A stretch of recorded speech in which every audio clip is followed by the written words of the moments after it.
Hey everybody, welcome to the RotoWire Fantasy Football Podcast, the Friday DFS version. I am Scott Jenstad, joined as always on Fridays by Andrew Laird. If you could please rate or review the podcast, that'd be fantastic. Helps people find us, etc. If you could leave a bunch of stars you listened to us during the year, that would be fantastic. Andrew, we've reached the divisional round, 4 games, 4 really good and interesting games. Actually, from a real football perspective, it's a really great slate. Maybe it got a little bit lessened when Pittsburgh lost from like a name perspective, but fun games, interesting games from a fantasy DFS perspective. It's tough. We have 4 really good offenses going against really good defenses, and we've got some elite offenses for elite defenses. It's an interesting slate to try and break it down from a fantasy angle. But how are you? I'm good. Yeah, this is when it gets really tough because value plays get a little tough. But I was reminded last week that playoff NFL DFS is one of those weird times where if you take a 0, you might actually be okay. Yeah. Depending on how many people get that 0, but it didn't necessarily work out greatly last week with there were a few 0s that some people could have taken. That's clearly a John Brown. A little bit of a John Brown, yeah. I'm getting you there. But it sort of makes you consider whether it's worth taking a minimum price guy who might not do anything. Right. Why would you pay $5,000 for 0 if you can pay $3,000 for 0? And so I think it's one of those situations where you probably don't want to do it, but you're going to find yourself in some where you're like, I really want all of these guys. And can these guys plus a 0 get me there? And it might. Yeah, that's a good point. We had some big 0s last week. John Brown had 0, he had 4 targets, and then Ronald Jones hurt his quad in pregame, and no one really mentioned it. And then all of a sudden, Fournette played the first series. You're like, that's weird. And then Ronald Jones was on the sideline, and the Keyshawn Vaughn came in, and we're like, okay, something's that's up. Bad. And finally, the new broadcast was like, oh yeah, Ronald Jones hurt his quad at pregame. He's questioned return now. We're like, no. Fantastic. Thanks. There's for just that. it happens in soccer actually a few times where it's minutes before lock and somebody pulls up lame. Right. But usually that's something that people are paying attention to, and in the NFL they're on the field warming up. Yeah, and people are watching them. We have footage, they have video of them warming up. They always show it, the quarterbacks and stuff, and it's just amazing. Nobody noticed that Ronald Jones suddenly ran something and came up limping and was not in there anymore. It didn't happen very often this year, and I wonder if if there were fans there, if there were more media there, that would have changed a little bit. But it definitely slid through. Yeah, and I mean, there were people who were playing Fournette anyway, just because people do that. But what a gift! Oh, yeah, really was 19 carries, and it's just not what you expect, but. Yeah.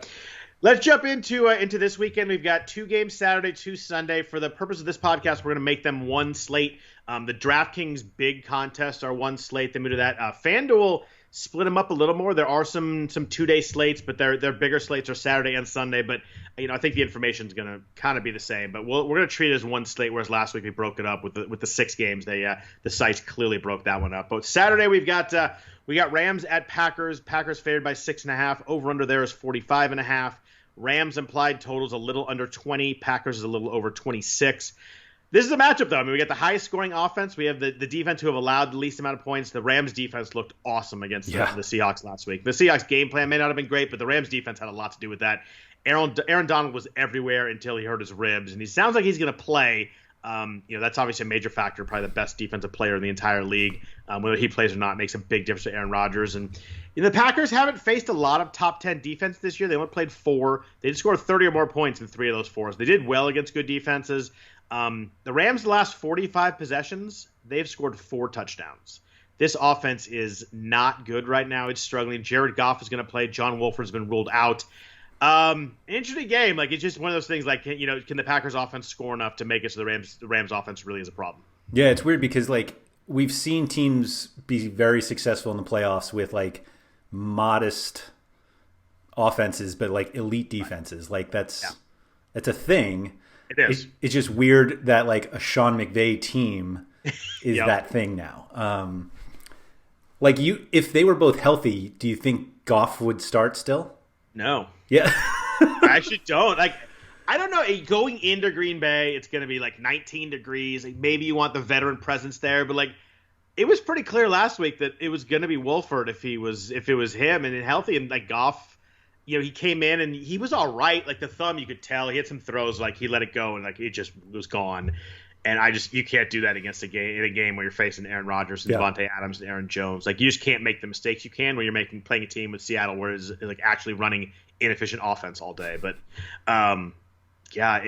crazy that Pete Carroll they fired Brian Schottenheimer because they want to run the ball more and play slower. Like it's amazing. What's funny is that Brian Schottenheimer, former offensive coordinator of the New York Jets, I was thrilled when he left. Like they were that offense was just like dead with him, and then all of a sudden, like the beginning of the season, you're like, oh, if this is what the Jets could have had, that would have been nice. Obviously, they didn't have DK Metcalf and Tyler Lockett and Russ, but to get fired for playing to the strengths of your team and the future of the NFL, it's amazing.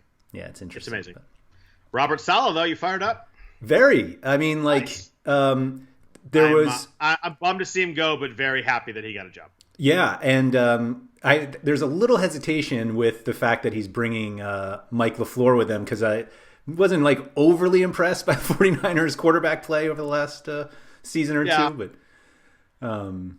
they were banged up. I mean, they were. If you look back at stats, though, like it depends what you think of Jimmy Garoppolo. If you think Jimmy Garoppolo is really good, then maybe they didn't really do it. But if you think he's just okay, like then maybe they were. Maybe it was a pretty good game plan with the quarterbacks and what they got from him. So it depends there. But it's an interesting mix. Obviously, Saleh's a defensive guy, and you want a really good offensive coordinator. That's really important. But if nothing else, a really good guy to root for. I think they'll play hard for him. I think he'll come in with a pretty good mindset and. What he did with the Niners defense this year, considering they had 77 guys on injured reserve, is pretty amazing. I mean, they were like by DVOA, they were a top 10 defense, which is they had a couple really bad games in there, but overall they played really well, played really hard, and he had guys that Sherman didn't play most of the year. Nick Bosa got hurt in week 3 and didn't play again. I mean, the list is long. D Ford never sees the field, but did a pretty damn good job with what he had there. I'm really encouraged. The thing with the Jets defense for a while now is that they've had good players. Yeah. Maybe not as much this year or last, but like the constant with the Jets defense is how dumb they play. I think they lead the league in roughing the passer or pass interference like every year, and they're just like extremely undisciplined. Whether it was under Rex Ryan, and we saw it again with Greg Williams, that like there's aggressive and then there's stupid, and if nothing else, that's going to be gone. That's right, and if that's gone, then that's great because that's what the Jets have needed for a long time. So speaking of the Jets, we got the AFC East. The second game is an AFC East. I was wondering where this transition was. There it is. Ravens at Bills, which I think is just a fascinating, great matchup. Like this is just the Saturday night game. Like this is one that you just want to sit down and watch. You've got Lamar Jackson, Josh Allen. Bills are a 2.5-point favorite. Over-under is 49.5 in this game. Ravens implied puts them around 24. Bills implied around 26. I tell you what, the Bills are rolling. I mean, they didn't get the ball very much last week. Indianapolis really controlled the clock. I think they had like 35 minutes of possession, but the Bills were still at 6.8 yards per play. Josh Allen still had 3 touchdowns and 320 yards passing and 54 yards rushing. Like he was still awesome. Stephon Diggs still got his. John Brown didn't get his. But the Bills allowed 470 plus yards to the Colts. Like the Colts might have been the best offense on that first weekend. Like I know it wasn't until the last game. I think Cleveland and Pittsburgh blew them away because that game got weird. But and Ben had 500 yards passing in that game. But like they might have been the most efficient offense that looked the best. It was the Colts. Like the Bills defense that first half, you're like, oh my god, like I like this team. I was really fired up about watching them in the playoffs, and all of a sudden the defense did not look good. Be interesting to see what they do against Lamar because I mean it's a tough defense to prep for, tough offense to prep for. Lamar's rolling right now. This is a fascinating game.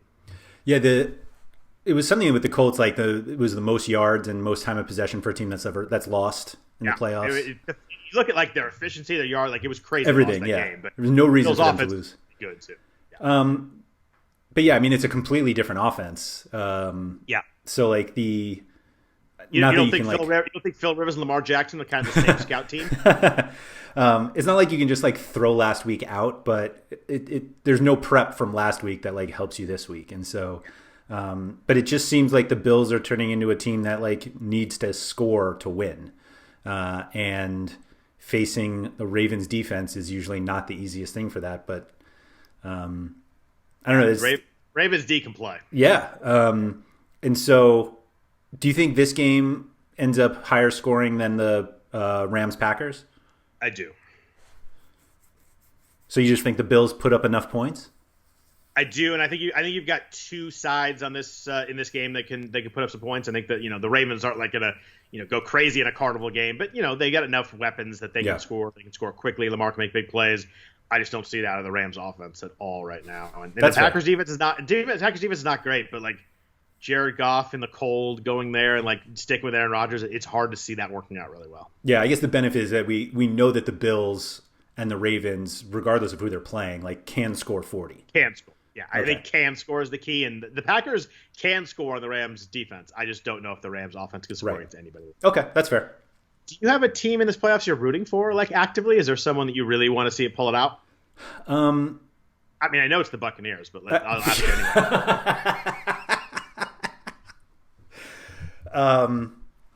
anyway. It feels weird because of how much I hate the Patriots because they've like just dominated the AFC East, but like. I have enough friends who are like Bills fans I think the Bills Mafia is like one of the stupidest things I've ever seen. Like it's just like a band of clowns. But stupid in the way you still click the videos. Every time. I think they're fun. Like the guy throwing the baby through the table last week? The gender reveal? Yeah. What are you doing? I think they're the most fun team. And so I think Buffalo, I think Buffalo, it would be nice to see Buffalo win. Yeah, and I tend to root for fan bases that have been like really tortured and like they were really good and never won one. Like, granted, they got to go to 4 Super Bowls, and that's as a Jets fan, that probably sounds great to you, obviously. But like to lose 4 in a row is really that's really just torture, right there. I think like, just close. Like I think we completely underestimate how hard it is to make 4 Super Bowls in a row. Yeah, like that's insanely hard. Making back-to-back Super Bowls is tough. Yeah. I mean, losing them obviously sucks, but like that's crazy. But yes, I think they're the most fun team. I think I'm rooting for the Bills too. I mean, the Browns are kind of a fun story, but I don't think they're getting there. But I think the Bills of the teams that can actually make a run are my favorite team too. And I've got some teams I don't like, and it's weird. I usually don't dislike a lot of teams. Usually a couple teams, I'm like, I don't really like that team. I'm not one who roots against teams. Like in general, I'm a 49ers fan, but I don't like hate the Rams. I don't root against them. The Seahawks was a good rivalry, and I root against them, but. Like I can't stand the Saints, so it's hard for me because it's hard for me to root for Brady, but I can't stand New Orleans. But like, do you? Sean Payton drives me crazy. I was gonna say, but you just you can't stand Sean Payton. I can't stand Sean Payton. I can't stand the whole whininess of that pass interference call a couple years ago, where they actually got the rules changed and their fans were like marching at Mardi Gras in ref uniforms. Like, just stop. Like, come on. It was a terrible call. Don't get me wrong, and I would have been pissed too. But like.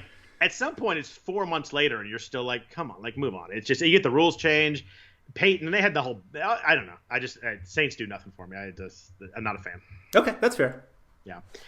Sunday games. We've got the early game, a little bit earlier in the morning. It's like a noon start here, so, afternoon still for you. Browns, Chiefs. Chiefs are favored by 10, over under a 57 in this game. That puts the Browns implied total about 23.5, Chiefs about 33.5. I think the Chiefs are going to absolutely massacre them. I like the Browns. That's the game last week was great. It was fun that they won.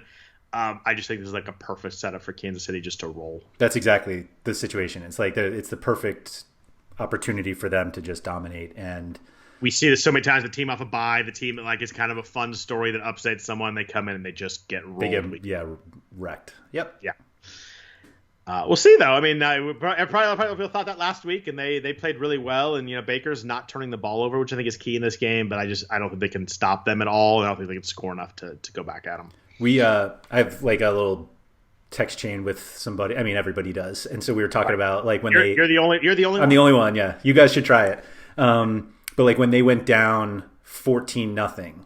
Somebody was like, "Oh, you can get Steelers plus 185 live," right. And I was like, "All right." And then they went down 21. Like if you like them at 120, at one whatever it was, you love them at 750. And then it was like plus 1800. Anyone? Yeah. And then like I actually went to I didn't watch the second half. I'm like, this is just worthless. I woke up the next morning. I opened my app and it was like Roethlisberger, and I'm like, wait a minute, what? And I'm like, oh, okay. Cleveland didn't actually blow it, but like they came close. There was like a moment in there right before Mike Tomlin punted where it was like they were down. I think they're down 11 or 12. It was 2 scores, but a little bit less than 2 touchdowns. And you're like, this could probably, like, if they score here, Cleveland might be so freaking just nervous in their head that maybe something happens. And they punted, and you're like, oh. And as a Browns fan, when they punted, you must have let out the biggest exhale ever. Like, there's no way as a Browns fan you want them to go for that, because if they get it, it's just, you're in trouble. And the second they punted, you're like, all right, this is done. Like, it was that bad of a punt. And given the way they came back, like, you absolutely thought they'd get it too. Yeah, for sure. They weren't stopping them with 4th and 1 at that point. Like, it was a 4-yard slant to Juju, and they were moving on to first down. Like, it was so easy. There were 2 punts last week that were absolutely inexplicable. And I know everybody gets mad, like, oh, the analytic people don't like this. I'm like, no, like, common sense people. Like, if you're a fan of the other team and that punter comes out, you're absolutely fired up about that. And that's not analytics. I mean, I know the analytics says you shouldn't punt. I get that. But that's not analytics. That's like being a fan and understanding that, oh, my God, we just got a huge break. And, like, that should tell you more than anything else. Yeah, it's funny when the analytics actually agrees with the fan and they still don't do it. Yeah, that's hard to top right there. Yeah. Like, I get there's like some go for 2 stuff that, like, I understand doesn't make sense. And, you know, if you go strictly numbers, it works. But it doesn't, you know, for a football way, maybe a momentum and all that. I get there's some of that. This was one that, like, everything lined up to go for, and they still didn't. It's crazy. They deserve to lose after that. They deserve that. When Tennessee punted, I was like, you know, Vrabel deserved to lose this game. Like, I didn't care who won that game, and I was like, they just deserve to lose. It's just terrible. Last game of the weekend is definitely the big game from a Tom Brady, Drew Brees standpoint. There's already 9,000 memes about how old they are and playing each other. But Saints -3, over under 51.5. So pretty good total there. Puts the Bucks at like 24 and change. The Saints at 27 and change. New Orleans beat them twice. 34-23 was a good game, and they killed them the second game, 38-3 in a game where Brady could not do anything. That was a weird game. Weird game, and like snowballed on them fast, and the Saints just rolled them. Tampa's been really good since then. They had like the one weird game where Brady only had a couple hundred yards, but like he's averaging 327 yards a game since then, something crazy like that. Tampa Bay's had 23 drives against the Saints in those 2 games, scored 3 touchdowns. It's just it's weird. I don't know if there's a thing there. I don't know if that game's snowballing them. This is a fascinating game for the fact that Tampa's been a different team since that game. And you wonder if New Orleans knows how to play them, or maybe Tampa wasn't rolling then. It's really like, I think by the middle of the second quarter we're going to know the answer to that question. I just don't know it now is the problem. I like how you glossed over that one bad Brady game as if we didn't both play him that week.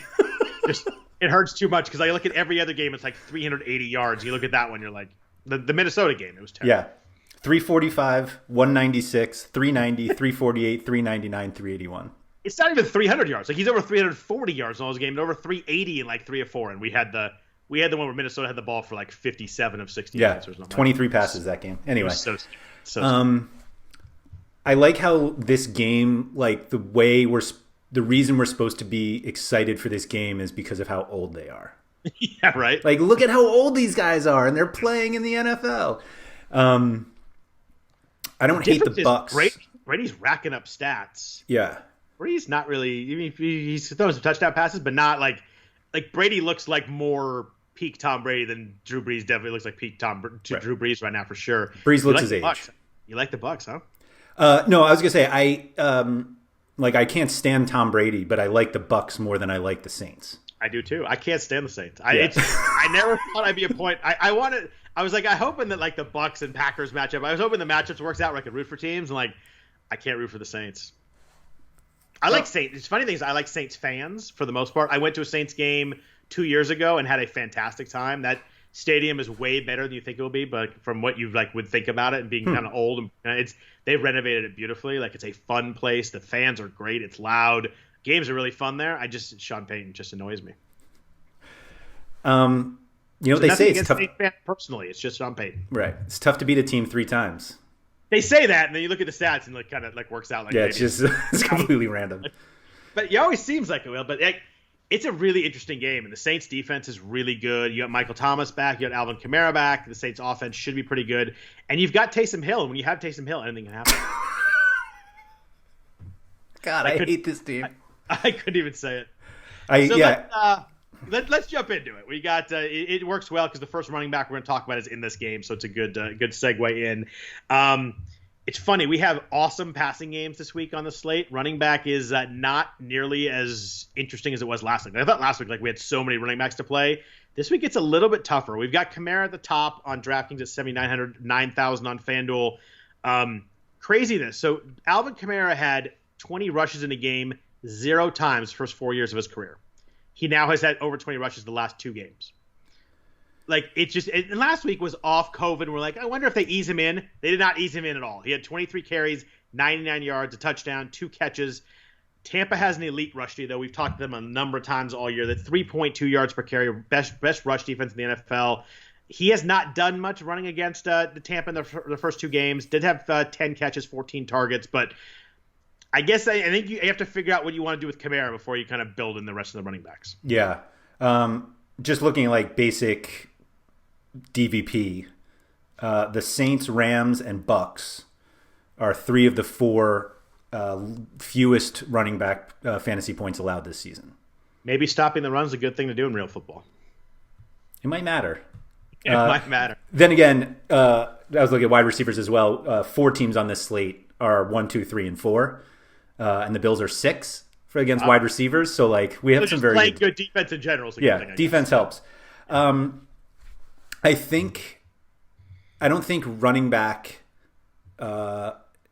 necessarily needs to be prioritized on this slate. I think it's a good way to put it. There are plenty of guys you can play, and there's value at the position that paying up for Kamara against that run defense is not necessary. Now, I get it if you go that way.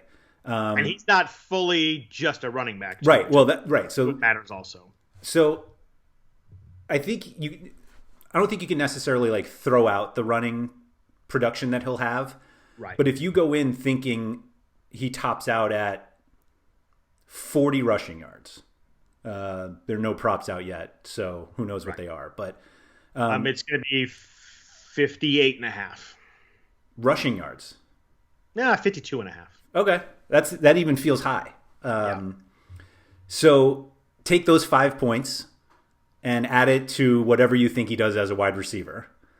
And is that worth the second highest price as a wide receiver? Yeah. And obviously the big factor is, if they get inside the red zone, get inside the 5, he's probably going to run for touchdowns. So that's the big thing is like if he rushes a couple touchdowns, that changes that. But yeah, I agree. What's that? Even with Taysom Hill around? Oh God. I'm not even kidding. I know you're kind of half kidding, but like you're not, because they will literally run an end around for Taysom Hill, and you're just maddening. But I agree with you. I mean, you look at the wide receivers in that range, and like they're all studs. Like, we've got stud wide receivers on the slate. As I was building lineups, I weirdly found it tough to get Kamara in this week from what I wanted to do elsewhere. I totally agree. I just don't. I mean, the possibility that he absolutely crushes them is there because sure, because he's insanely talented and he can get a 70-yard touchdown pass, and nobody's gonna be surprised by that. Right. It's just that you're doing it against a defense that that he has to do it through the air. Yeah. Which again, like he can, but you're just completely relying on that. And the other thing to me is if it's not like working running the ball, I don't think they're going to stick with it and be stubborn. Like they're not the team that's going to run the ball. Like when they played the Vikings are like, the only way we can beat you is just keep running the ball. And if it's working, it's working. If it's not, it's not. I don't think they're going to feed Kamara if the running game is not working and the passing game is working. Right. Yeah. So the Bucs allowed 200-yard rushers this year. I know one was Dalvin. So Dalvin was one, and I don't even know who actually ran the ball in Week 17 for them, because the Falcons apparently had 121 rushing yards, and I can't fathom it was Gurley. Right. So. Brian Hill was 9 for 94. There you Todd go. Gurley was 9 for 18, which is about right. And Ito Smith was 3 for 9. Yeah. So I mean, and those are the 2 best rushing outcomes against the Buccaneers this season. So. I think if you're comfortable enough with Kamara as a wide receiver, knowing that you can get Michael Thomas for $1,200 less, who is an actual wide receiver, then go for it. But he was not a building block for me.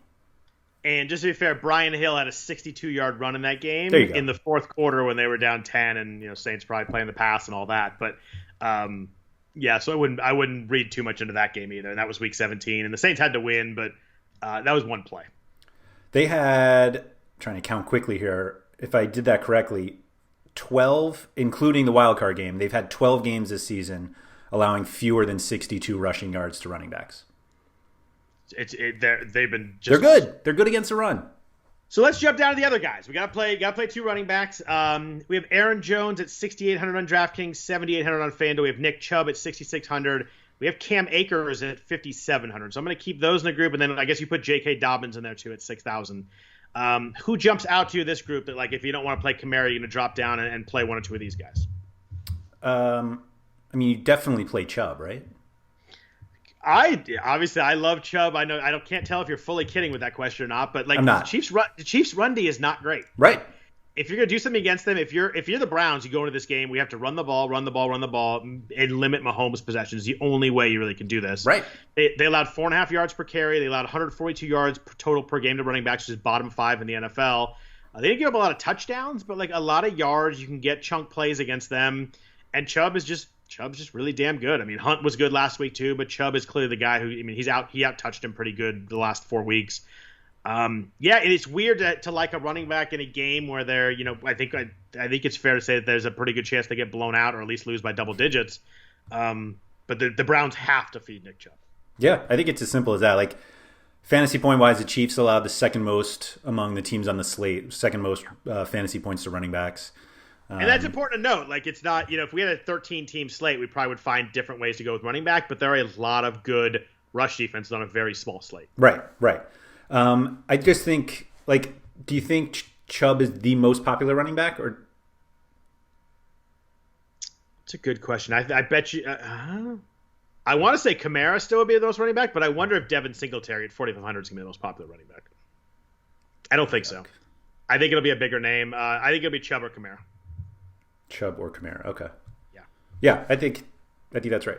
So we got Aaron Jones in a game there, 7-point favorites, obviously going against a really good defense also. No running back, had 100 yards rushing against the Rams all year. There were only 3 that had 100 yards total. All 3 of those were in the first 3 weeks of the season. So the Rams weren't really great stopping the run, stopping running backs the first 3 weeks, and then after that they pretty much shut down. Chris Carson was pretty good last week, 16 for 77, so like got some work done there. They don't allow a lot of explosive plays. Jones is wild because he only had 17.7 touches per game. That was 12th in the NFL, but 5 yards per carry, 1,460 rushing yards. So did a lot when he got to work, and we know how the touchdowns work inside the 5. We've joked about that plenty all year with Aaron Rodgers stealing as many as possible. Jones at 6,800 is one of those plays that I think make or break you. I think you can see a game where he's kind of quiet. You can see a game where he really kind of explodes in the second half. He's a tough play for me this week. It's tough for me to figure him out. I think he's like the perfect GPP play. Yeah, that's a good point, especially with Chubb right there in price. The upside is just so high with him, but the touches obviously aren't, and so we like. Do you think that changes at all in a playoff game, like in wintry, cold conditions? No, I think it only makes Aaron Rodgers think maybe I'll throw even more inside the 5-yard line. But I think it's true that sounds like Aaron Rodgers, by the way. Yeah, I think there's every reason to think that Rodgers will continue to do what he's done all season, and that's not give Jones. I think if they call plays for Jones inside the 5 and Rodgers hears it, he's just like, nope, I'm not running that. Omaha. Yeah, exactly. So we talked about Chubb in a game that's not a good game script regular for running backs. The same with Cam Akers in that game against Aaron Jones. 5,700 on DraftKings, 7,000 on FanDuel at the Packers. They are 7-point dogs, but they have clearly shifted their philosophy right now to the run game just because the quarterback situation has been rough. Cam Akers touches the last 5 games, 22, 31, 15, 25, and 30. All other Rams backs in those 5 games, 29 total. So, like, there was a while there where, like, oh, Cam Akers is finally getting some work, and now it's like Cam Akers is the running back. He is who we feed. Had a big game last week against Seattle, 28 rushes, 131 yards, 2 catches, 45 yards. So what do you do with Akers this week? Priced well in a game that, we expect them, at least Vegas expects them to be trailing. They're 6.5-point dogs. Packers are the worst defense against running backs this year among the teams on the slate. 4.5 yard carry, and they got thrashed a number of times during the year that we talked about. Yeah, fifth fifth worst in the NFL. So it's not like it's like, oh, they're the worst on this slate. It's like fifth worst in the NFL. They give up like a decent number of running back receptions, which obviously like Akers has shown that he can play that way as well. Like I think Akers is just going to be really, really popular, both because he's cheaper than the other guys we're already discussing. Those touches, it's like really tough to get away from those. You just have to hope that the Rams keep it close enough that he stays on the field. I mean, obviously he'll stay on the field in passing situations, but like he's not going to get Kamara targets. Yeah, he's not going to get 28 carries if they're down, 17-3 at halftime. But do you think the Rams stay in enough for him to do well? I think he does enough in the first half that like you feel comfortable enough. But that, I mean, again, like that Rams defense is really good. Like they looked great last week. They're just everywhere, and they play the pass well. Like this is a fascinating matchup from watching Jalen Ramsey. I don't think he's just shadowed Devontae Adams, but he'll going to get him on some plays. And you've got maybe the best corner, maybe the best receiver in the same game. It's a really fun setup. For sure. Yeah, I think Akers. I think a lot of people will play him. I do too. I think he's going to be. And you get under 6,000, you're like, oh, I can get Cam Akers 5,700. Just kind of jumps off the page pretty well. I love J.K. Dobbins as a running back. I think J.K. Dobbins is great. I just hate the touches, and we've talked about this many times. I mean, he scored again last week, but he had 10 touches. Gus Edwards had 8. I think that Lamar's going to have the ball in his hands. Lamar had, 16 carries last week? Lamar's going to have the ball in his hands again this week. That's the way – they've realized that's the way that they have to win games is doing that. He's very efficient. He's very good. He's very explosive. The Bills have had trouble with big run plays, but it's hard for me to get from Akins to Dobbins at a little bit of a higher price when I just don't know the touches are going to be there. Yeah, no, I think that's exactly the situation. And we have two other guys, I think, one a little more firm than the other who should get plenty of touches as well. But how about that Aaron Jones, J.K. Dobbins GPP lineup? Yeah, you want to get two really good players that aren't going to be high percentages in a small slate. That's the way to do it right there. Yeah. So we've got Devin Singletary at 4,500 in this game against the Ravens. Zach Moss is on IR. He's out. Obviously huge for Singletary, really bad for the Bills because Zach Moss is definitely a part of their running game, especially in the red zone. I think in a playoff game, like they obviously have to trust Singletary the most. Like you don't want to throw in another running back that you don't trust in a game like this, especially against the Ravens. But the problem is against the Ravens. Then the Ravens defense is good. Singletary played 39 snaps last week when Moss got hurt. He only had 3 carries. But he had 3 catches also. He's a good guy in the backfield. I think a lot of people are going to go to this because it's the starting running back on a team with a lot of points, and the other guy's hurt, and maybe now he's going to follow it. He had 3 games without Moss this year. He had 13, 18, and 11 carries in those games. So they did use him a lot more when Moss didn't play, but that was early in the year. I want to get there, and I think Singletary's really talented, but I just don't know how they're going to use him this week. Yeah, I think the other problem is that he stinks. That's fair. I don't think he stinks as badly as you do. Okay, that's fine. But I think he's a good receiver out of the backfield. I think he might stink as a pure running back though. So yeah, I get what you're saying. Is he better than Kareem Hunt as a football player? No. Like on this slate, and given their situations, like why am I paying $300 less when I can just get Kareem Hunt? With the thought that the Chiefs get up and Kareem Hunt catches a ton of passes, or the Browns are up and like he still gets involved regardless. Chubb gets his 27 carries, but Hunt also gets 12 with 4 catches. It seems like he finds the end zone too, which is all the time. As a Nick Chubb meta, play him all the time. It's been annoying. But do you think a lot of people are going to play Kareem Hunt? No. All right. I think Singletary would definitely be higher than Hunt. I fully believe that Singletary will be extremely high, and I don't know why. I mean, I know why, but I don't think it's right. Yeah, I think that's fair. I wanted to get there on Singletary, and when I first thought about it, I'm like 4,500. Like you were going to play this, and I got closer, looking at the numbers, and I'm like, I felt not so good about it after looking a little closer. It's just the game script that you need for him to be really successful is just one I struggle to see. Yeah. That if the Bills are going to put up points, they're not going to do it through Singletary. If they have to come from behind, they don't do it through Singletary. And otherwise, you're relying on them giving him the ball a ton early on, which we've never seen. Like it's not even that we haven't seen him do it, but like we haven't seen them like establish the run anywhere. Yeah, and I was gonna say, and they get inside the 5, and Josh Allen scores anyway, so you lose that point too. So yeah, I get what you're saying. I just think like you're better off with the potential upside of Hunt, or I mean, whoever the Kansas City however that one breaks down. The Tampa backfield, like, why are we playing Devin Singletary? I was going to say, we have two running back situations that are just completely up in the air. We got Tampa and Kansas City.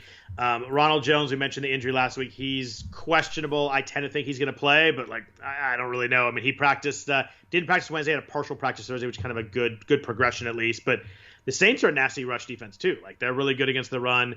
We got Jones. We have Leonard Fournette, who looked good last week, 19 for 93, 4 catches. Your boy Leonard, I like to look at your face right now. And then we got the Chiefs. Like, CEH didn't practice Wednesday or Thursday. Like, there was a lot of talk about him being ready for this game, and I don't know if that's going to happen. Le'Veon Bell has a little bit of a knee issue too. Then you got like Darwin Thompson and Darrell Williams, who, Darwin Thompson went crazy in week 17, but like that was no Mahomes, and that was a game that didn't really matter. I don't know what the heck you do with these two teams. My thought is maybe Fournette if Jones doesn't play, but I don't really want to go there either against the Saints. I don't know. I might be playing running back from the other 6 teams. Is Singletary better than Fournette? Yes. Yes. I think so. Wow. I just think the Saints rush D is going to kill Leonard Fournette. But I think it's an argument. I don't think it's a slam dunk. I think that you could see a case where Fournette catches a bunch of balls too. I just think Singletary's going to be a little more involved in the passing game. I don't really like either of them though. If that helps. If I had to pick one, I'd take the $400 and save on Singletary. Yeah, I think it might be a week where people play a receiver as a flex in cash. Yeah. But otherwise, like, Chubb Akers seems like a pretty easy one too. Yeah, I think that a lot of people are going to go there, and then maybe some people would go to Jones Akers or you try to fit Kamara in, but it gets tough. But let's jump into the passing games. I think the passing games are really interesting this week. But first, a note from our sponsor, BetMGM. Sports bettors know that magic happens when you turn a hunch into action and apply the right amount of expertise. That's why BetMGM has teamed up with RotoWire to offer new BetMGM customers a free 6-month RotoWire subscription when they place their first bet. Register on the BetMGM app or website and use the promo code ROTO, that's ROTO, to claim your free subscription. Once you make your first sports wager, you'll receive a season's length of RotoWire's unmatched sports insights. Find out why BetMGM is the king of sportsbooks by signing up and placing your first bet today. Visit BetMGM.com for terms and conditions. 21 years of age or older to wager. Colorado, Indiana, New Jersey, Nevada, Tennessee, and West Virginia only. Please gamble responsibly. Gambling problem? Call 1-800-522-4700 in Colorado, Nevada. 1-800-GAMBLER in New Jersey and West Virginia. In Tennessee, call or text the red line at 800-889-9789. If you or somebody have a gambling problem in Indiana, call 1-800-9-WITH-IT. Promotional offer is not available in Nevada. So we got a lot of passing game options this week, Andrew. They got the Chiefs, they got the Bills, we got Lamar Jackson, we got the Packers, we have the Saints and the Bucks. Like, this is a fun week for passing. I'm gonna go ahead and just play Patrick Mahomes on a lot of my teams. I love the matchup. I love the situation. I think Mahomes is going to be absolutely bonkers this week.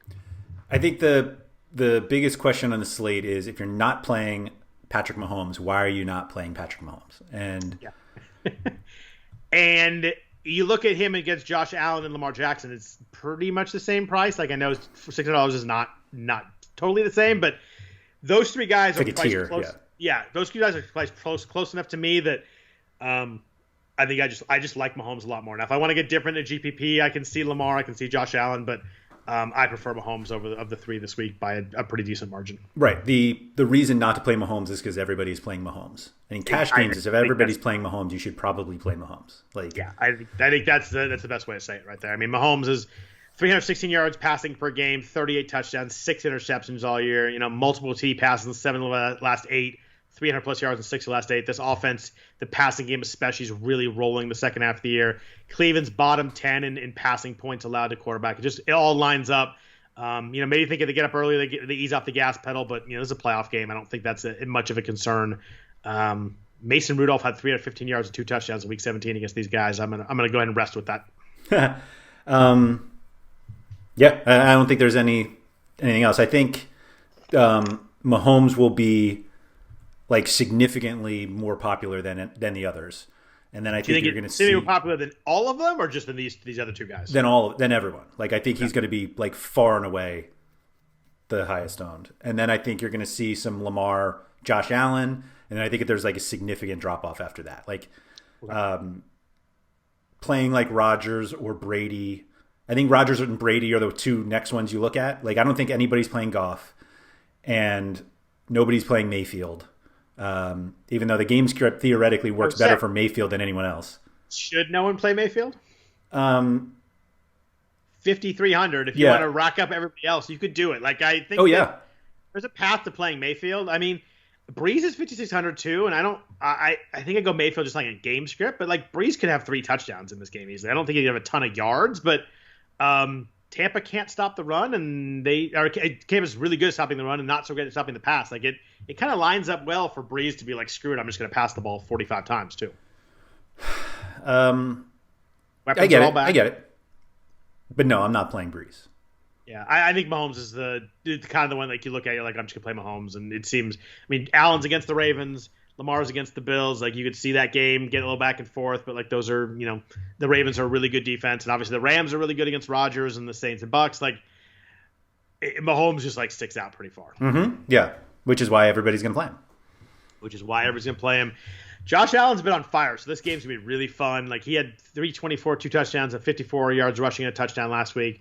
The Ravens only allowed 3 guys over 300 yards passing all year long in the NFL. That's pretty impressive. You can see everybody throws the ball. Yeah. It was Patrick Mahomes, Baker Mayfield, okay, all right, fine, and Dwayne Haskins. Sure. Funny how that works out. Obviously, a game they were trailing and threw the ball a bunch, but Baltimore will blitz. So it's a question is if they get to him, because Josh Allen's really good against the blitz, but not so good if the blitz actually gets there. Like if there's pressure, his numbers go way down. A lot of quarterbacks do, but his definitely go way down.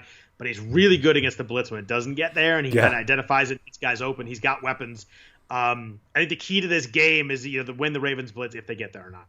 Yeah, I think it's much easier to convince yourself that one of those 2 guys has a big game than the ones below it. Like there's a reason they're more expensive, but like I think we'd be much more surprised if Aaron Rodgers just lit up the Rams than we would if Josh Allen had another big game. And like the weird thing about Allen is that like Allen could have a Lamar type game where he throws for 275 and 4 touchdowns, 4 short, and rushes another one in, or ends up with 4 total touchdowns.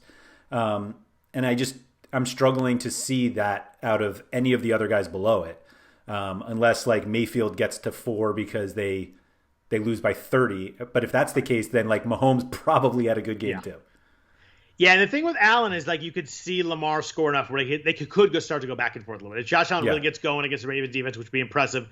If Rodgers really gets going against the Rams, like they're going to run the ball in the second half because the Rams are not scoring 35 points in this game, whereas the Ravens could score a bunch of points in this game. So if you want to go back and forth, I think the Ravens Bills is way more likely to go back and forth than Packers Rams. Yeah, totally agree. And so let's look at Brees and Brady then. We got Brees is 5,600, Brady's 6,300. Brady was horrible last game facing the Saints. Like horrible. That game was awful. He was terrible. The running game, they had like 8 yards on 5 carries, or the other way around. Like it set a record for least amount of rushing attempts in a game. Like it was a crazy game, but he has been rolling lately. We joke about it we had the one game that was bad, but 345 yards plus the last 4 weeks. Like that's a big number. 380 in 3 of those 4. Like they are throwing the ball a ton. He has 3 number 1 receivers right now. I don't know if you want to call it number 1 or not, but I'm gonna go ahead and just do it for the purpose of this. But 3 really good receivers. He has a tight end that doesn't use anymore, but in the red zone. Like all the weapons are there for Brady to do really well, and it's hard to guard all 3 of those guys. The Washington defense is good. He had 381 yards and 2 touchdowns of them last week. So, like, he clearly stepped up against them, and they did not get there on the rush. They did not get there because we know that Brady struggles big time. He does get pressure. No quarterback's been over 8 yards YPA against the Saints since week 7. Like, this defense is playing really well right now. You know how many 300-yard passers they allowed? Probably not very many. 0. Wow. 0. The Saints all year? 0. It's funny, I looked it up the other direction, but I didn't look it up that way. That is, in today's NFL, that is an absolutely phenomenal stat. They allowed multiple touchdown passes twice since week 9. That's crazy impressive too. And they played Mahomes had 254 on 47 attempts against them. That's wild. He was one of the 3 touchdowns, and of course the other one was Kirk Cousins. Of course. Kirk Cousins was rolling. He had 291 yards in that game, too. That's an impressive game. Yeah. Minnesota played them. We joke about that game. Minnesota played them really well. They did. They did for sure. Minnesota played New Orleans and Tampa pretty well. That's weird. Like it's a weird team. For the teams they lost to, the fact they played New Orleans and Tampa pretty well is kind of interesting. Yeah. makes you feel promising, or it makes feels promising, I guess. But anyway, I just struggle to see Brady being the first 300-yard passer against them this year and having like enough touchdowns. Like the upside of Mahomes plus the potential upside of Allen and Jackson is just so much higher that I think so too. Obviously this just means go play Brady in tournaments because there are plenty of reasons not to play him. But for the price, like I'm not sure I need to pay $1,000 more for Brady than Mayfield, given the way that the Browns have been playing, or that he's been playing. Obviously, we expect Chubb. I'd play Brees over Brady too. Sure. $700 less. I think I go Brees. I mean, realistically, they could basically have the same type of game: 260 and 3 touchdowns. Like that's the upside of both of them. Yeah, yeah, I think that's fair. And if they get there, like at the price, that could work. If if you hit on some other guys that are other people can't play with Mahomes, but like you mentioned, the ceiling on the top 3 guys is so significant. Yeah, I mean, they're just like not that many really expensive players on the slate where like paying down so much for a quarterback gets you a lot. Unless you want to play like 2 of the stud receivers with Kelsey or something like that. Like there's some ways you can get there, but you're right. The problem is if you play Hill and Kelsey and don't play Mahomes, then like you're behind the people that stacked all 3, and like it gets a little bit tough there. But that's fair. Who do you think wins this game? Saints Bucks.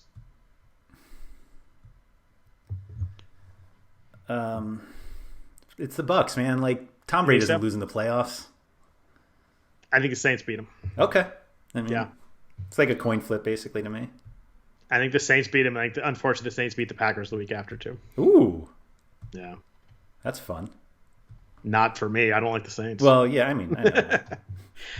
So let's get into wide receivers. Wide receivers is interesting because we have 3 like of the elites at the very top here, but one of them is priced down, which is interesting. Not on FanDuel. FanDuel, the top 3 guys are $9,000 to $8,600 all packed together. On DraftKings, Devontae Adams $8,600, Tyreek Hill's $8,000, Stephon Diggs is $7,300. Like that's a pretty deep drop for the guy who led the NFL in catches and yards. But Adams at the top, $8,600. He had 25 points, PPR points per game this year, highest since highest ever, right? Since Jerry. 1995. Do you know who set that record in 1995? I do because I responded to I think Scott Chianowski posted it. I'm asking you the question. Yeah, well, that too. The thing that I remember about that Jerry Rice season is that he had something like 22 touchdowns on 62 receptions. Like it was an absolutely bonkers PPR season, and wasn't it like 62 receptions or something like that? Well, it was the strike year, so they only played 13 games or something like that, 12 or 13 games. So like it was the number of touchdowns is insane. You consider I'm looking at it right now. It was 22 touchdowns on 65 catches. 65 catches, yeah. So 65 catches and still like the highest PPR average. Like 12 games played, 22 touchdowns. That's wild. And that's not even the year we're talking. That's 87. That's the really bonkers year. The 95 year, which is the PPR points per game, was 122 catches, 1,858 yards, 15 touchdowns in 16 games. Like that'll work right there. Yeah. No, don't play Adams. Adams' year was historically good, is what I'm trying to prove. I think it's happened 5 times ever, the 25 PPR points per game. 18 touchdowns in 14 games, 25 touches last 22 games. But this is a Rams defense. We talked about last week, give up 100 yards receiving to one person all year. My boy Deebo Samuel. DK Metcalf did have 5 for 96 last week. The last one was kind of like garbage time, and the one deep one was a broken play, but still got there. 96, 2 scores. The Rams lead the NFL in yards per target and touchdown rating against wide receivers. You're talking about the best pass D, the best passing, the best receiver in the league right now, the best guy, the best year. Adams versus the secondary is, like, as a football fan, going to be really fun to watch to see what they plan up and kind of scheme and figure out. There's no way I play him unless I play Rodgers. I think that's a really good way to put it. Like, naked Devontae Adams has no place in a lineup for me. None. I agree. At 8,600, I think you only play him if you're stacking. Mm-hmm. Like, you said it perfectly. There's just, I think you're better off. I think we're going to see a ton of Mahomes, Tyreek Hill combos. And if you're playing Josh Allen, you should play Stephon Diggs. Like, it's very, very easy combinations there. And because Rodgers is probably going to be the lowest owned of those three, then Adams might be the lowest of the three receivers. But straight up, do you like Hill or Diggs most? Not going in the stack. Like if you had to play one of these three, sounds like it's Hill or Diggs. Who would it be? I sided with Hill, which is more just the matchup. Like I think Hill will be able to do enough, even though Kelsey's going to do a ton. And Diggs is like the very, very clear number one for Buffalo. But against that Baltimore defense, I think I'd rather just take the guy who's playing Cleveland. I mean, you got to think Baltimore's scheming to sure against it. Like, I mean, they're smart. They know what they're doing. The crazy thing with Hill is that, like, start of the year, we're like, Hill can go off for 200 yards, 3 touchdowns any game, but, doesn't always go off. That changed in the second half. He had 11 plus targets the last 7 games. You're going to get that level of explosiveness plus the targets. Like, suddenly you have a floor and a ceiling, and just, I mean, Tyreek Hill, 87 catches, 17 touchdowns. Cleveland was bottom half in the NFL to in points to wide receiver ones. The crazy thing with Cleveland, they allowed 17 touchdowns on downfield targets, which is 15 yards or more, which led the NFL.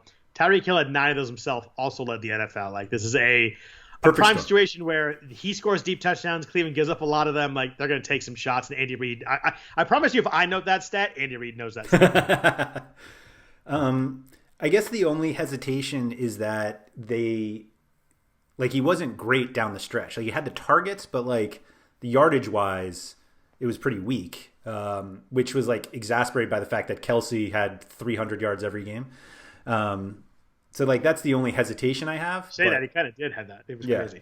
But Can I tell you something that annoys me real quick before I jump after that? Yeah. On Pro Football Reference, they have Jerry Rice in a freaking Raiders uniform in this picture. Wow. Are you serious? How insulting is that? That is insulting. Sorry, keep going. It was on my screen. I'm sorry, I had to. I think your point on Hill is right. You've got Travis Kelce that in the red zone, like, as they get closer, they're probably going to throw to him. But I don't know. You give me Tyreek Hill with targets and the deep shots. I'm pretty sure that he's going to get there at some point. Right. That's what it is. He'll get there at some point. It's just a matter of whether you want to play Mahomes, Hill, and Kelce, or just Mahomes in one of them. As I opened the lineup thing this week and looked at it, I kind of just put Hill and Mahomes in and kind of built from there. It was kind of like a starting point, which I don't often do that. Totally agree. They jumped out to me as a starting point. I'll figure out the rest. And if you want to go different, I'll battle you everywhere else. It's fine. It was actually kind of funny because I did that and then added Chubb in. And I'm like, the game script should be that Cleveland wins this game. Right. Yeah, exactly. And I don't think that's happening. So But Casey up, whatever, 21-10 at halftime, like they're still going to throw the ball in the second half. Like I think they're going into like run the ball with whoever the hell is the running back right now, unless they're like it's really up and it's 8 minutes left in the fourth quarter. Right. Yeah. Diggs is 7,300 on DraftKings, 8,600 on FanDuel. Another big game last week, 6 for 129, a touchdown on 9 targets. The stats with Diggs are crazy. Over 90 yards in 8 of his last 10, which is a big number. Over 100 yards, 4 of his last 5. 8 plus targets in every game since week 5. 6 plus catches in 14 straight games. That's wild. Record in the NFL is 14. He's now tied with that. He can break the record if he gets to 15. But Baltimore led the NFL in the NFL against wide receiver 1 fantasy points. A.J. Brown was good against them last week. 6 for 83 to touchdown. He had that touchdown that he kind of pushed off on, but still a touchdown. Mm-hmm. Baltimore only allowed 200-yard wide receivers all year. I mean, this is a fascinating, like kind of like the Rams against Allen. The Raven or against Devontae Adams, the Ravens against Stephon Diggs is a fascinating matchup to watch. Also, I completely agree. I think given the matchup, you just straight up compare him to Michael Thomas, like price wise, and just like if Diggs has like possibly one of the worst matchups possible, and Thomas does not, yep. What am I realistically getting with the extra? Or with the paying $600 more for Diggs than Michael Thomas, and I'm not sure it's enough. Thomas is tough for me. Like I looked at him at first, and I'm like, I don't really want to play this. And I looked at everything that people do against the Tampa pass D, and I'm like, oh, I got to consider him. I mean, Tyreek destroyed this pass defense. Yeah. But it was in week 12. He had the 200 yards in the first quarter. But like Calvin Ridley had a huge game against them. Robert Woods and Cooper Kupp had 275 yards combined in week 12. Like. Cam Sims had 144 yards last week. Like Cam Sims dropped a touchdown pass, dropped 9 other. It seemed like Cam Sims was dropping the ball game. I looked up, he was 7 for 104. So assuming that they can't really run the ball against Tampa, I think it's a fair assumption to make. Thomas wasn't really good against them in the first two games, but maybe they didn't need him because they were up, in both those games. The weird thing, so you look at Thomas, when Brees plays, he has 17% of the team targets. When Taysom Hill played, he had 33% of the targets. Like, Taysom Hill locked in on Thomas. It's really kind of strange. You look at it, Brees spreads, and Deontay Harris had 7 catches last week. There was like, every time he dropped back, I'm like, oh, Thomas or Kamara. Is like Deontay Harris again. But, the matchup sure looks nice, and Thomas is obviously super talented. It just has not been there this year. He did score last week for the first time, but yeah, Thomas Diggs is weird. Like, you wouldn't think, you're looking at all their stats, they're even close, but like, look at the matchups, and they certainly start to get closer. I mean, do you put the Bucs guys in their group? You probably, it's tough. I mean, Evans is 6,400, Godwin's 6,100, so a little bit cheaper, but yeah, you probably got to put them in the same discussion because as you're looking for 1 or 2 slots in here, it's probably the same group of guys. And then, but matchup wise of the whole group, Thomas's is the best by a pretty good margin. Right. I mean, the Saints. I mean, the Bucs have 3 guys, so someone's going to catch passes. But the Saints do play they play the pass well too, and they have Marcus Lattimore, they have Janoris Jenkins, they got good corners. They got that slot corner that everybody wants to punch in the face. Like, it's just crazy. Cam Sims punched him last week. Anthony Miller punched him this week and got thrown out of the game. Got thrown out. Michael Thomas punched him in practice. Yeah. This guy must be a horrible person. Like, I don't know who this guy is, but 3 people throw punches at the guy in the last 8 weeks. Like, it makes no sense. But was it Gardner Johnson, I think is his name? You think Greg Williams was still there?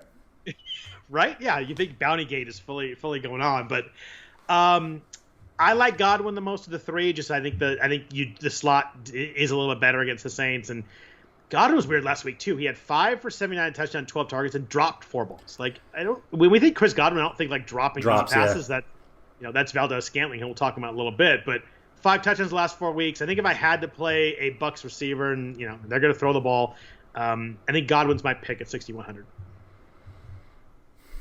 I think he's fine. Like, Evans has been great the last 3 games too. Like, you can argue for all of them. Right, you can make the argument for all of them, and I think the argument for Brown is just that he's the cheapest. Like, if they all have bad matchups, why not just take the guy who's the cheapest, who's capable of matching the others? I don't know. I don't want any part of those guys.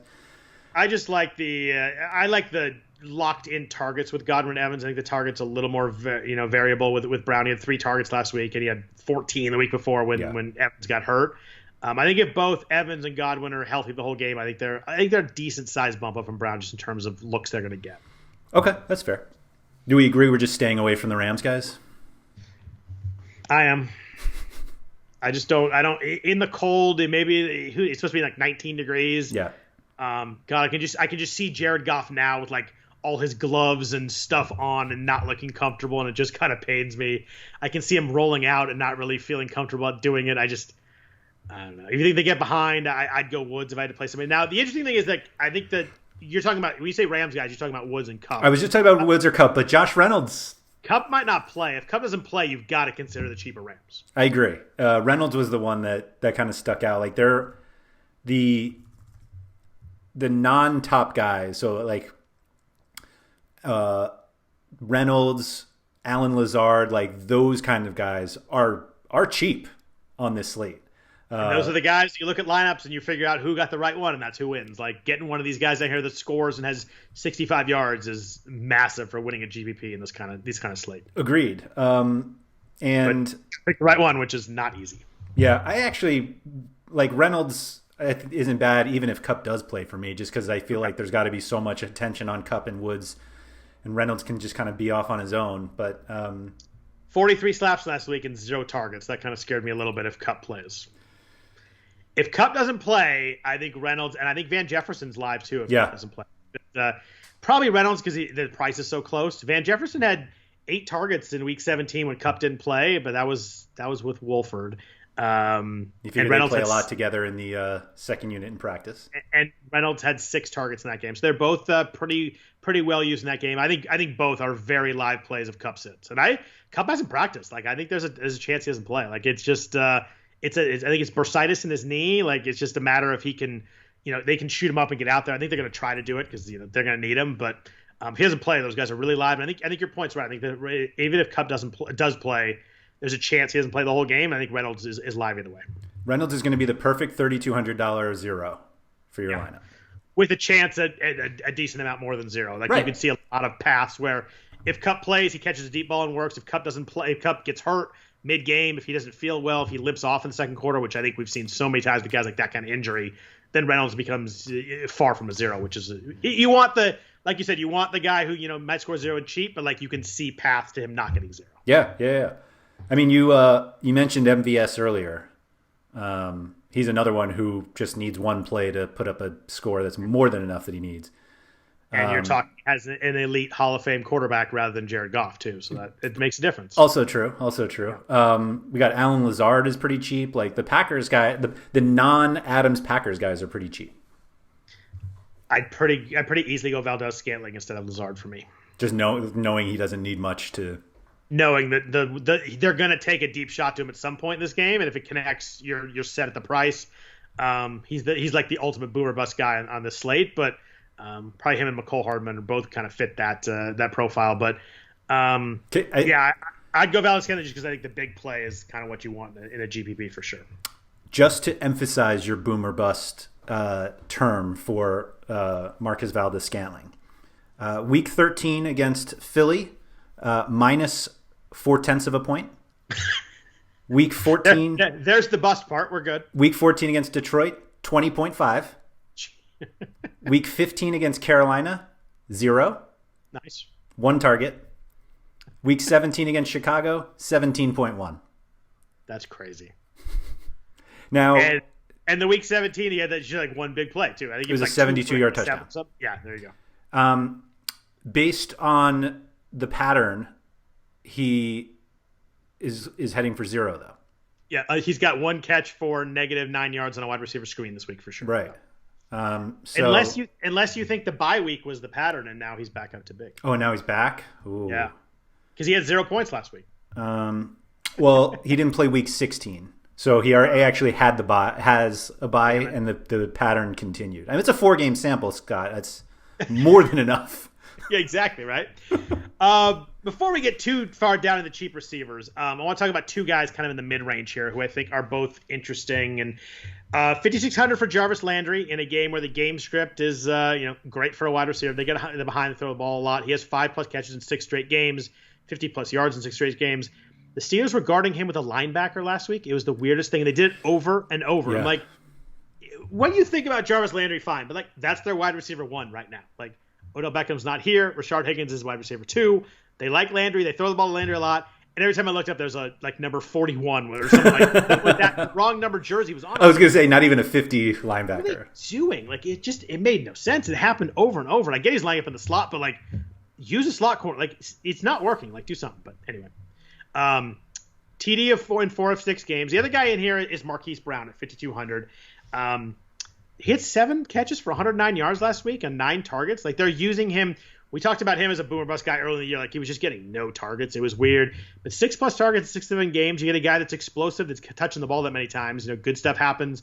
Buffalo is good against wide receiver 1s, but 5,200 feels like a price that I can get aboard with Marquise Brown this week.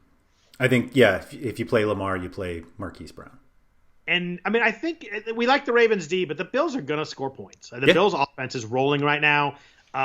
The Ravens are going to have to do something. This is not going to be a, let's hunker down and play defense game. They're going to have to throw the ball to Marquise Brown a little bit to win this week. Yeah, no, I think that's fair. He might not catch it, but they're going to have to throw the ball to him. Yeah. No, yeah, I like it. That's a nice price, for sure. Yeah, I'd play him over Landry. I would play him over Landry, too. I just think I think if you're playing a GPP, the upside is the play with Brown. Landry's going to get 5 for 66 and maybe score. And if he scores, you're great. If he doesn't, it's just kind of a blah game. I think Brown has the upside to really, have over 100 yards and a touchdown and kind of make a big play here and there. Didn't Landry have a big play literally last week? I think he did. It was, but 40-yard touchdown. 40-yard touchdown. Do you take any of the tertiary Chiefs guys? So Demarcus Robinson's 4,300. Your boy. Cole Hardman's 3,900. Yeah, my boy. I've hit Demarcus Robinson. It seems so long ago. That was week 1 of this season where he had the 2 drop touchdowns. I think if I do it, it's Hardman just because he had that. He really showed a lot of targets with Mahomes the last 2 weeks. They played with Mahomes. He had 15 targets in those 2 games. Didn't do anything with them, but he's insanely fast. It just takes one end around to really work. He can hit a big play anytime. Like he's super boom or bust also. I mean, if he breaks one, like he's like McCole Hardman, he can return a kick too. Demarcus Robinson is just so damn boring. Like in the 5 games Watkins missed, if Watkins doesn't play, I think they become a lot more interesting. And he's very questionable with his calf. Robinson had 23 targets in those 5 games. So they used him a bunch when Watkins was out, but I think I'm going to go Hardman of the 2. And yeah, if you want a cheap piece of this offense, like you're going to have to do something down here. Do you like Hardman more than MVS? No. Why not? I like MVS more, just because I think that he's the wide receiver 2, and Hardman's very clearly the wide receiver 3 or 4 on his team. Like, because Kelsey's wide receiver 2, like or 1, like 1 and 1A. Like, I just think that MVS has more opportunities to make some plays because he's the second guy there, and I think that they are going to really focus on Devontae Adams. I think McVay is going to make someone else beat them. Okay, that's fair. Adams may still beat them. Like, he's good enough that he could beat them, but. I mean, if you want to argue Hardman, a really explosive offense, I wouldn't go against it, but I go MVS at the same price just for that reason. Okay. Anybody else at all down here? I think the guy who's a little bit interesting to me, I mean, we got to look at the Bills guys. We got Cole Beasley, John Brown, Gabriel Davis. Beasley's 49, Brown's 4,600, Gabriel Davis is 4,000 flat. I looked at Cole Beasley. I was kind of surprised. I mean, he's one of those guys like 85 yards and over 1,000 yards. I didn't quite think he got there, but I knew from the fact that there was that one person who voted for him for the All Pro and one of the top 2 receivers. So I knew that I looked at his stats then. But he had no practice last week. Came in and played, had 7 catches, 57 yards. He's the floor guy here. Brown's the upside guy, and I just don't. I kind of have a John Brown feeling again because I like him as a player. He had 4 targets last week, no catches. I get it was terrible, but he's the big play guy here, and Beasley's the floor guy. Yeah, it takes a really special slate for me to want to play Cole Beasley. I think that's fair too, and like Marquis Brown's $300 more, and I would certainly play Brown over Beasley. Right? Yeah, I'm looking at it that way as well. Would you play Beasley or John Brown on his own team if you want to play one of them, and get a second piece of this Bills offense? I'm stupid enough to play John Brown again. I am too. At least we have that in common. Rashard Higgins is 4,100. He's 7 targets last week, turned them into 2 catches for 28 yards. But he had 50 plus yards in the prior 4 games. He's 4,100. I would play MVS over him, despite the fact that Higgins has a really good game script. Yeah, I'd probably play Hardman too over him. Yeah, I think I probably would too. We talked about the Rams guys. I'm not going Deontay Harris. I know he's cheap at 3,500. He had 7 catches last week. He had 7 for 83 last week. It was really good. He ran 14 pass routes the whole game. Wow. He only played 24 snaps. I'm not jumping back into that pool this week. That's like a wide receiver version of Damian Harris getting 20 carries on 21 snaps. Wow, I didn't know we had a Damian Harris drop in this podcast. You just can't quit the Patriots. I can't. You love them so much. I love how little we have to talk about them now. It's beautiful. Tight ends. We've got the wide receiver 1 that we talked about, Travis Kelce, 7,800 on DraftKings, 8,500 on FanDuel. We talked about the stats are insane. 7 plus catches in 8 straight weeks. The first time a tight end's ever done that in the history of the NFL. The Browns are bottom 10 in like almost every tight end stat. Just depends how you build your lineup. Kelsey's a great play every week, but it depends if you can fit him in, just strictly price wise. Yeah, I think there are just going to be enough people who go Mahomes, Hill, Kelsey just to get it all. I think there'll be more people who do Mahomes, Hill than Mahomes, Kelsey. I think that's right. It seems silly to do Hill and Kelsey without Mahomes, but I guess you can do it. Yeah, that's tough because if they both go really well, then Mahomes obviously had a monster game. But I mean, you could go someone like Lamar with that and hope that Lamar has a huge ceiling game and do it. But like you're really trying to just be dead perfect on that. Right. And you're hoping that like nobody else in Kansas City catches a pass the whole game. Right. Or he doesn't run one in. Yeah, he doesn't run one in. There's a lot of ways that Mahomes can get you. And you know that if you do that, the second you turn on the game, that Demarcus Robinson catches a 56-yard touchdown. Or at least it bounces off his hands and then into Hardman's hands. And into Hardman's hands. There you go. I like it. So outside of Kelsey, if you go somewhere else, you need the cap, you're going to go expensive receivers or Kamara, whatever it may be. What do you do at tight end once you get away from Kelsey? So the Jets allowed the most fantasy points to tight ends this year. Yep. Part of that was a league high 14 touchdowns. You may have mentioned that once or twice during the season.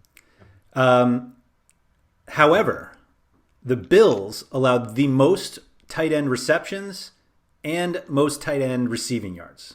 Do you know the line the Colts tight ends as a group had against the Bills last week? It was monster, wasn't it? Yeah. 14 catches. Yeah. 136 yards and a touchdown. Sure. That's insane that Colts tight ends had 14 catches last That's week. crazy. What a stupid game. I know Jack Doyle did well, but I looked up like the tight ends had 14 catches. Trey Burton and Mo Alley Cox or whoever it is. Is it Mo Alley Cox? Yeah. I think so. Yep. You're right.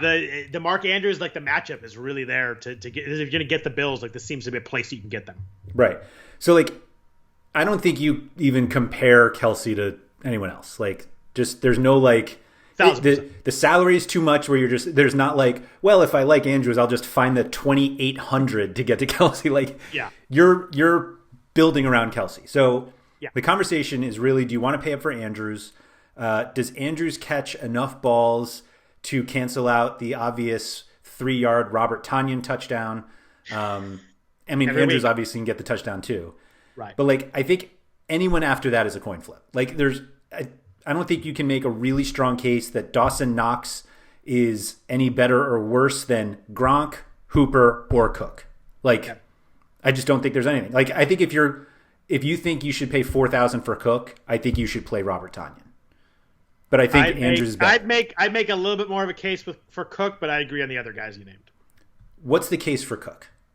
Led the Saints in end zone targets this year. Drew Brees likes him more than Taysom Hill did. He had 7 targets last week. I think a little bit more for there. I think he's a little more active, but yeah, they're all him and Tonyan are in the same bucket. Right. And Austin Hooper's probably in that bucket too. Like he scored 3 of his last 4, great game script. I think that them over Gronk for sure. But if you want to save money, I guess you get Dawson Knox, but he just does so little besides score touchdowns now and then. But if you want to tie someone to Josh Allen, like it makes sense. He scored in the 4 last 7. You're right, though. I think you're right. They're all in the same. They're all in the same bucket. I'd probably vote for Cook a little bit more, but it's really thin margins. Yeah, I think Andrews is going to be not as popular only because the guys below him are like, it's a decent enough salary savings. That being said, based on the fact that you can get Kelsey, you obviously have to do a few things. But like, you can get Kelsey with Mahomes and Hill. But if you want to upgrade, the easiest upgrade is just Kelsey to Andrews, because 2,800 is significant that you can use elsewhere. So like, even though Andrews is, he's not expensive. 5,000 for a tight end is, it's a decent price. I think Andrews is going to be plenty popular though. Yeah, I think so too. Because you're right. Anybody that's going to be like, I can't afford Kelsey, they're going to drop right to Mark Andrews. Like, I wouldn't rule out that he's more popular than Kelsey. Just because you can play Hill. Yep. Mahomes, Hill, Andrews. I think Kelsey would be more popular because I think if people could get down to Andrews and be like, oh, I'm going to save the $1,000 and go to Cook or Tonyan or Hooper. I think that people can make that shift a little bit easier. Whereas I think a lot of people will build around Mahomes, Kelsey at least. But yeah, I think that's a good point. I think that I really like Andrews this week. I think that I'm gonna try and fit him in on some lineups. Would you play Andrews over Cooper Kupp, Marquis Brown, Cole Beasley, John Brown, those guys?